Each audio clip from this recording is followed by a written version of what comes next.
बिस्मिल्लाहिर्रहमानिर्रहीम। आज का हमारा लेक्चर है limit of a complex function के हवाले से।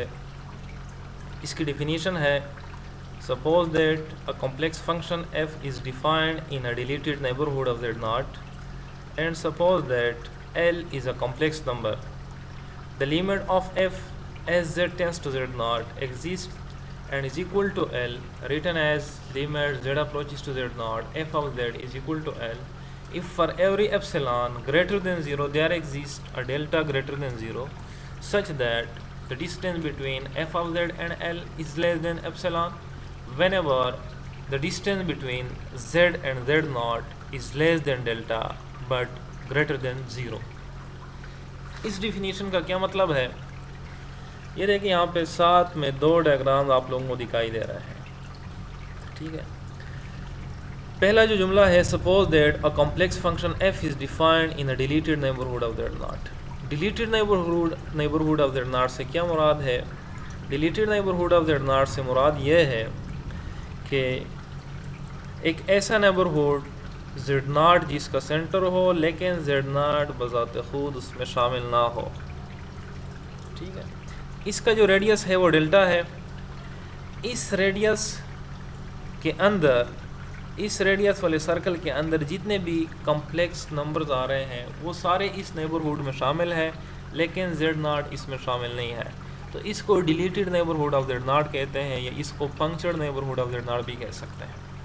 ठीक है, अच्छा, आगे कह रहा है and suppose that L is a complex number. फ़र्ज़ करें कि L एक कॉम्प्लेक्स नंबर है। ठीक है, वो L इस दूसरे डायग्राम में आप लोगों को दिखाई दे रहा है, यहाँ पर शो किया गया है। ठीक है, ये L है। अच्छा, तो L एक दूसरा कॉम्प्लेक्स नंबर है, Z नॉट एक और कॉम्प्लेक्स नंबर था, वो एक प्लेन में ज़ाहिर किया गया था, ये दूसरे प्लेन में ज़ाहिर किया गया है। The limit of f as z tends to z naught, जब Z जेड नॉट को अप्रोच करे या जब Z जेड नॉट के करीब होता चला जाए तो फंक्शन का लिमिट क्या होगा? इज़ इक्वल टू L, वो L के बराबर होगा, वो इस L के बराबर होगा। ठीक है, कैसे लिखेंगे इसको? Written as limit z approaches to z naught f of z is equal to L। इसको इस तरह लिखेंगे, मैथमेटिकल फॉर्म इसका यह है। ठीक है, इफ़ फॉर एवरी एप्सिलॉन, ये अब देखिए एक क्राइटेरिया बता रहा है कि कब किसी फंक्शन f ऑफ z का लिमिट L होगा, जब z नॉट के करीब जाने की कोशिश करें।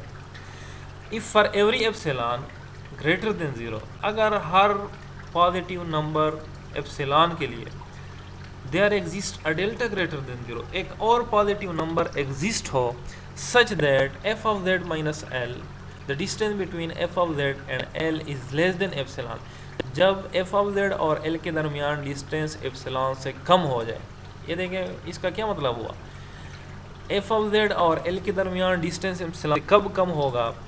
जब f ऑफ z इस एप्सिलॉन जितने रेडियस वाले नेबरहुड के अंदर इंटर हो जाए, तो तब हम कह सकते हैं कि f ऑफ z और L के दरमियान डिस्टेंस जो है एप्सिलॉन से कम हो गया है। ठीक है, इसको मैं फिर एक्सप्लेन भी करूँगा पेंट में आप लोगों के लिए। क्या कह रहा है? अगर हर एप्सिलॉन ग्रेटर देन 0 एक नंबर के लिए एक दूसरा number delta greater than 0 exist हो जाए सच that f of z minus L absolute is less than epsilon whenever z minus z not absolute is less than delta but greater than 0। इसका क्या मतलब हुआ?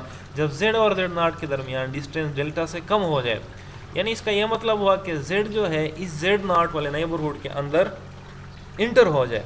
ठीक है, और इसका क्या मतलब है कि this distance is greater than 0। इसका यह मतलब हुआ कि यानी z बिल्कुल z नॉट को हासिल ना करे, हाँ उसके करीब जा सकता है, जितना करीब हो पॉसिबल हो जा सकता है, लेकिन बिल्कुल z नॉट के ऊपर ना बैठ जाए। ठीक है, तो अगर ये कंडीशन, ये क्राइटेरिया ट्रू होता है, अगर हर एक एप्सिलॉन के लिए, अगर हर एक एप्सिलॉन ग्रेटर देन 0 के लिए एक डेल्टा ग्रेटर देन 0 एग्जिस्ट होता है such that distance between f of z और L ये लेस देन एप्सिलॉन हो, यानी f ऑफ z किसी नेबरहुड L वाले नेबरहुड में इंटर हो, कब? व्हेनेवर, जब z नॉट वाले नेबरहुड में इंटर हो जाए। ठीक है, लेकिन z0 तक ना पहुँचे। तो ये लिमिट की डिफिनीशन है। मैं देखें इसको थोड़ा सा अगर एक्सप्लेन करना चाहूँ, दो कॉम्प्लेक्स प्लेन बना रहा हूँ। सबसे पहले एक कॉम्प्लेक्स प्लेन ये है, दूसरा कॉम्प्लेक्स प्लेन ये है, ठीक है। दो प्लेन मैंने क्यों बनाए? क्योंकि जब कभी हम कॉम्प्लेक्स वैल्यूड फंक्शन की बात करते हैं तो एक प्लेन से हम कॉम्प्लेक्स फंक्शन को वैल्यू देते हैं। यहाँ से हम कोई फॉर एग्जांपल पॉइंट है z तो देते हैं, और दूसरे प्लेन पे उस फंक्शन की वैल्यू हमें मिल जाती है, ठीक है। फॉर एग्जांपल यहाँ से अगर हम z दे दें तो दूसरे पे हमें f ऑफ z कहीं पे यहाँ पर यहाँ पर कहीं पे मिल जाती है, ठीक है। अच्छा, तो अब देखें पहले प्लेन पे मैं z0 का एक नेबरहुड बना रहा हूँ। फॉर एग्जांपल ये कोई नेबरहुड है z0 का, कहीं पे भी आप लोग बना सकते हैं, ठीक है। ये z0 का कोई नेबरहुड है,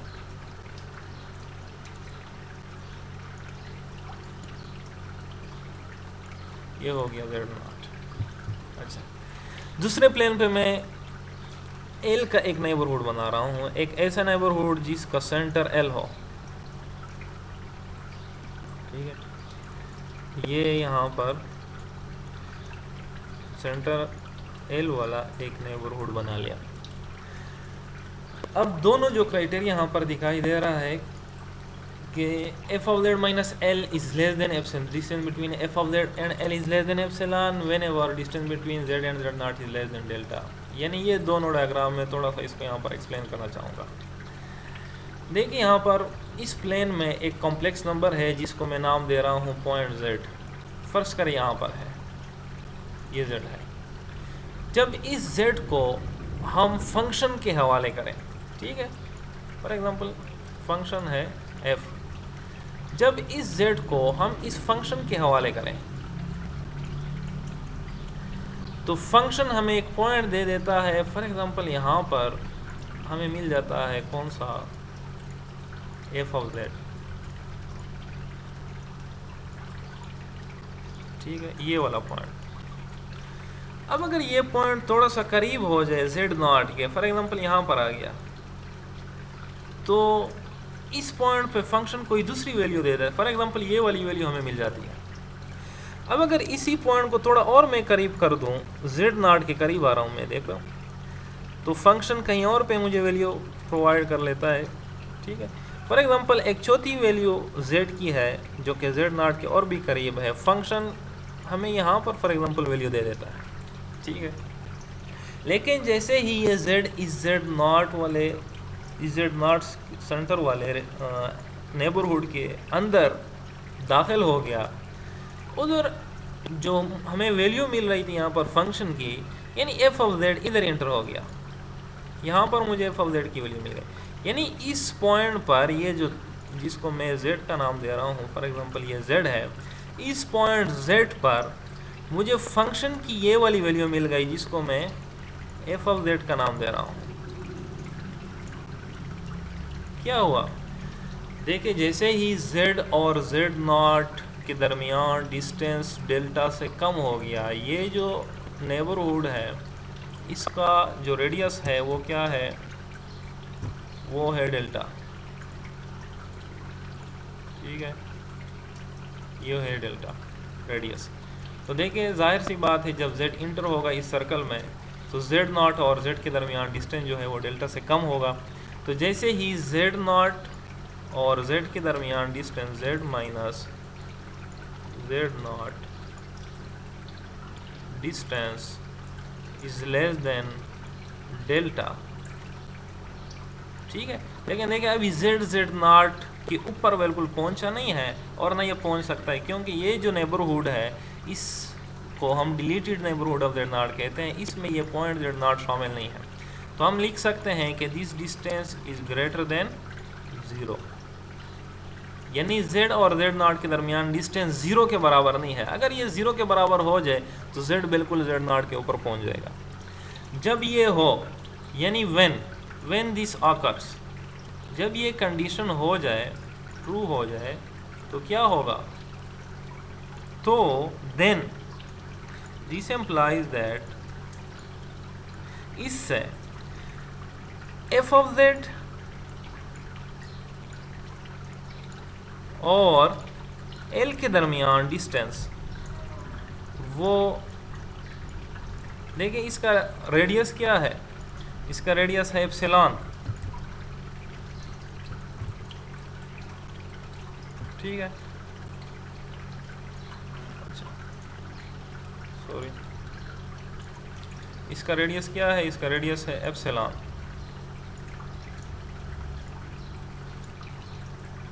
ये देखिए एप्सिलॉन, तो F of Z minus L absolute is less than epsilon. F of Z ये है और जेड ये है, दोनों के दरमियान डिस्टेंस एप्सिलॉन से कम है, क्योंकि एप्सिलॉन इस सर्कल का रेडियस है। जब एफ ऑफ जेड इस सर्कल के अंदर इंटर होगा तो जाहिर सी बात है ये डिस्टेंस जो है एप्सिलॉन से कम आएगा।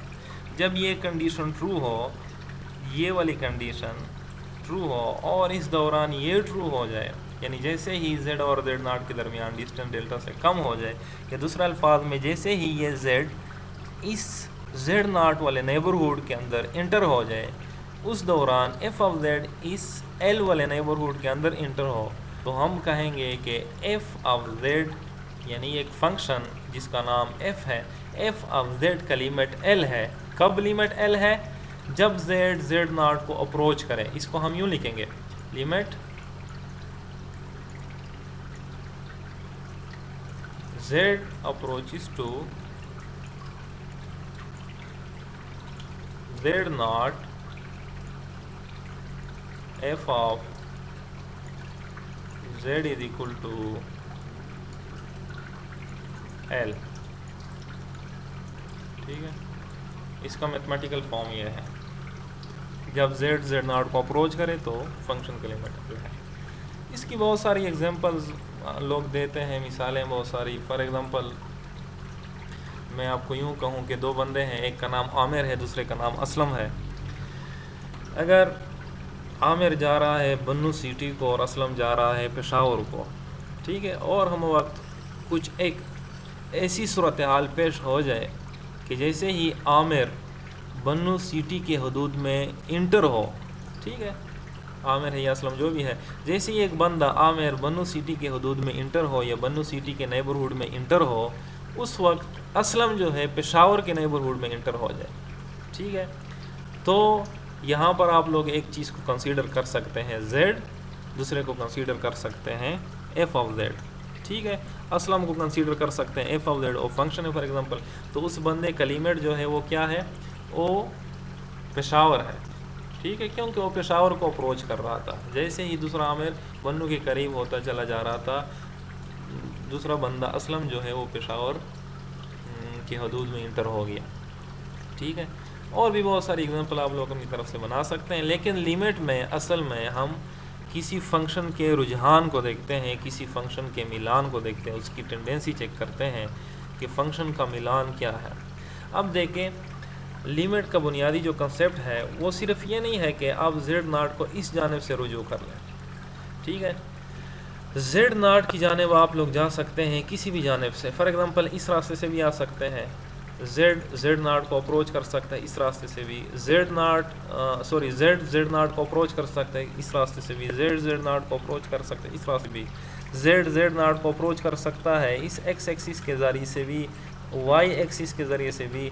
बहुत सारे रास्ते हैं। रियल एनालिसिस में लिमिट जो है हम सिर्फ दो रास्तों से, दो अतराफ से हम उसको चेक करते हैं। लेफ़्ट हैंड लिमिट यानी लेफ़्ट साइड से किसी पॉइंट की जानिब अप्रोच करना, और राइट साइड से किसी पॉइंट की जानिब अप्रोच करना, ठीक है। और फिर फंक्शन के बिहेवियर को हम वहाँ पर चेक करते हैं। लेकिन कॉम्प्लेक्स एनालिसिस में यहाँ पर infinitely many ways, there are many ways to approach the point z naught, क्योंकि ये पूरा प्लेन है और पूरे प्लेन में सारे कॉम्प्लेक्स पॉइंट्स मौजूद हैं, तो किसी भी रास्ते का इंतखाब आप कर सकते हैं और z नॉट तक पहुँच सकते हैं। तो ये जो चीज़ है, इसको अगर आप बयान की सूरत में लिखना चाहे डिस्क्रिप्टिव फॉर्म में, हम लिख सकते हैं कि the limit of the function f of z is L as z approaches to z0, ठीक है। फंक्शन का लिमिट l है, कब है? जब z0 को अप्रोच करें। कुछ लोग ये भी कह सकते हैं कि z0 पर फंक्शन का लिमिट जो है l है, लेकिन ये एक चीज़ आप लोगों ने याद रखनी है कि जिस पॉइंट पर हम फंक्शन के लिमिट को चेक करते हैं, जिस तरह यहाँ पर z0 पे हमने फंक्शन के लिमिट को चेक किया, तो उस पॉइंट पे ज़रूरी नहीं है कि आपका फंक्शन डिफाइन हो, यानी z0 पर ज़रूरी नहीं है कि आपको function value they they z0, F of z0। बाकी ये नेबरहुड जितना भी है, ये देखें, ये जो नेबरहुड है, मैं इसको कलर कर दूँ, ये वाला, ठीक है। तमाम पॉइंट जितने भी इसके अंदर पॉइंट्स हैं, उन पॉइंट्स पर फंक्शन की वैल्यू, फंक्शन डिफाइंड है, लेकिन z0 पर ज़रूरी नहीं है, ठीक है। हमने सिर्फ फंक्शन के बिहेवियर को चेक करना है यहाँ पर। कंटिन्यूटी में फिर ये थोड़ा सा डिफरेंस है, कंटिन्यूटी और लिमिट में फिर हम इसके बाद कंटिन्यूटी पढ़ेंगे। तो आई होप कि आप लोग यहाँ तक लिमिट का जो तस्वर है मैथमेटिक्स में वो जान चुके होंगे, ठीक है। अच्छा, थोड़े से मैं यहाँ पर आप लोगों के लिए एक होमवर्क दे दूँ, ये एग्जांपल दे दूँ कुछ। आप लोग लिमिट ऑफ कॉम्प्लेक्स फंक्शन की डेफिनेशन सीख लें। ये जो एक्सप्लेनेशन यहाँ पर लिखी हुई है, ये वही बातें हैं जो मैंने आप लोगों को बताई।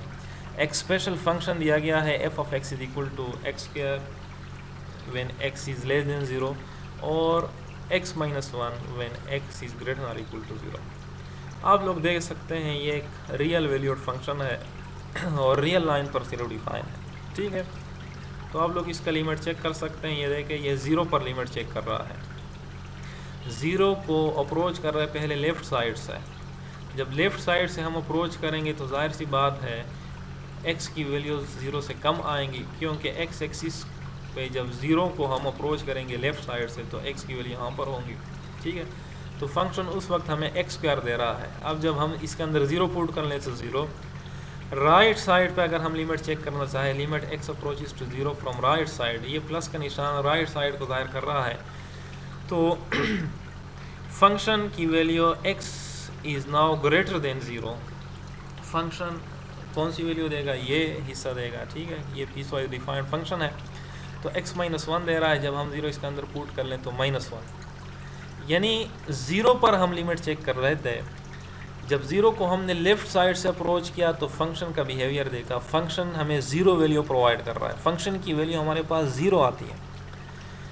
जब 0 को हमने राइट साइड से अप्रोच किया और फंक्शन के बिहेवियर को देखा तो फंक्शन हमें -1 दे रहा है। इसका क्या मतलब हुआ? The limit of the function f does not exist at the point 0। 0 पर फंक्शन का लिमिट एग्जिस्ट नहीं करता, क्योंकि 0 को जब हम टू डिफरेंट साइड से अप्रोच करें फंक्शन का बिहेवियर चेंज है, फंक्शन का सेम बिहेवियर नहीं है, इस वजह से लिमिट एग्जिस्ट नहीं कर रहा, ठीक है। तो ये आप लोग एक्सप्लेनेशन चेक कर लें। यहाँ पर ये क्राइटेरिया है कि कब एक फ़ंक्शन का लिमिट एग्जिस्ट होगा, अगर आप डिफरेंट साइड से अप्रोच करें, ठीक है। ये देखें, ये z0 है, तो z0 को आप इस साइड से भी आते हैं, इस साइड से भी आ सकते हैं, इस साइड से भी आ सकते हैं, इस साइड से भी आ सकते हैं। z0 को हम मुख्तलिफ वेज से अप्रोच कर सकते हैं। अगर तमाम अतराफ़ पे फंक्शन का सेम बिहेवियर हो, हम कहेंगे कि फ़ंक्शन का लिमिट जो है वो क्या है, एग्जिस्ट करता है, वरना फिर एग्जिस्ट नहीं करेगा।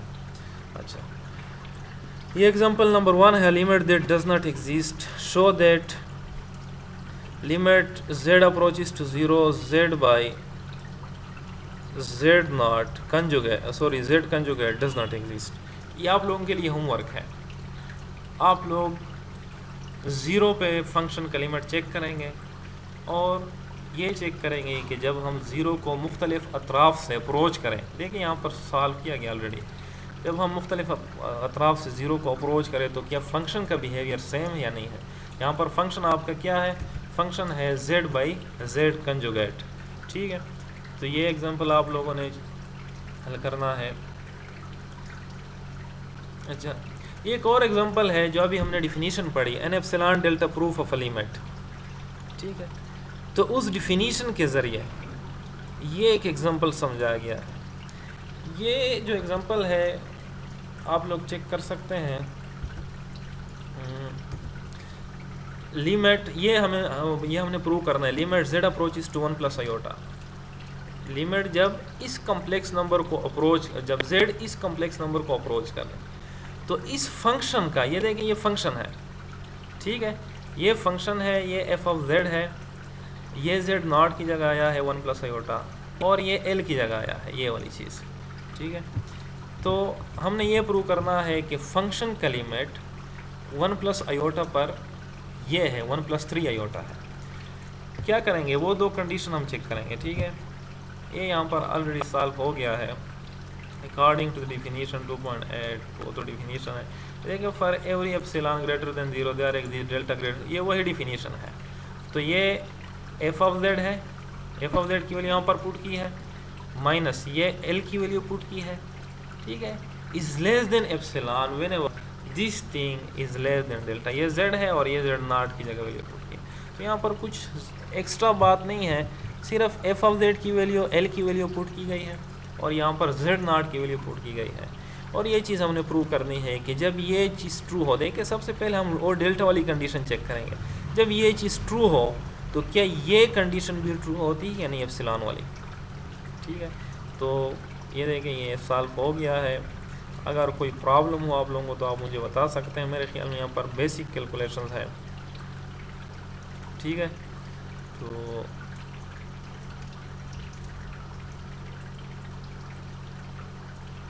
चलो आज के लिए ये काफ़ी है, थैंक यू सो मच।